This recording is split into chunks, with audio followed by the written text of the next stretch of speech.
Hi, I'm Mike Edmonds from NTI, and today I'm joined by Rupert McCall OAM. Thank you, Rupert, for joining us. Good to be here, mate. Your career's been quite a roller coaster and described that way. Perhaps you'd like to give us some of the highs and lows of that. It's a long story, but I grew up on the Redcliffe Peninsula.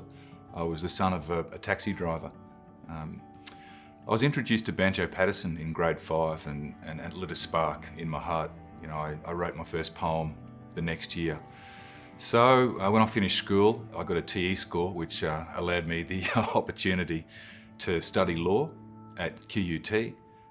By this stage, I was playing club rugby for brothers in a competition that you know very well.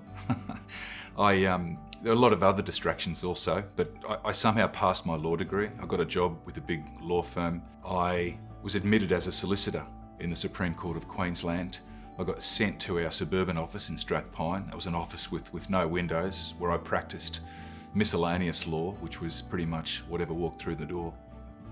I woke up one cold morning halfway through that year and decided that there wasn't a lot of love and inspiration in the family law division of the Petrie Magistrates Court. So I retired, which wasn't great news for my mum and dad. But anyway, we got through that. I decided that I was going to make my living as a poet. I got to the crossroads, I turned left, I took the road less travelled.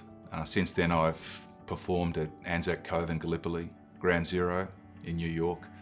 I've recited to audiences including Bill Gates, Prince Charles, Hugh Jackman. Wow, that is some career, absolutely. I bet your parents were surprised. They were. Recently you got involved with NTI's Thank You campaign, recognising the great work of the transport and logistics industry through COVID-19.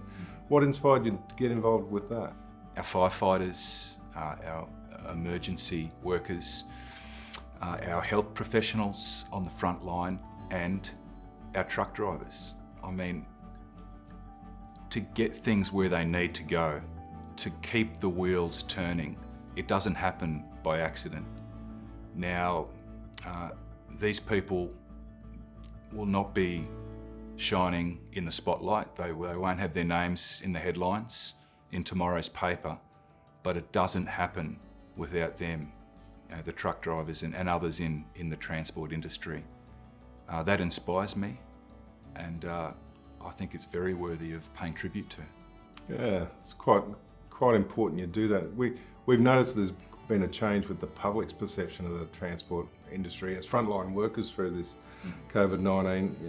It's a lesson we could learn from you on how we actually get that message across to the public on what an important job the trucking industry does. Yeah, well, there's a balance involved, and in telling your story, you just got to tell the truth.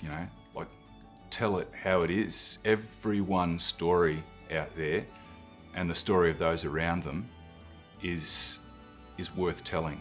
The message in this case for NTI is a very simple one. Thank you. Thanks for keeping Australia moving. And thanks, mate. Thanks for being involved. It's been great. I appreciate it. Thanks, Mike.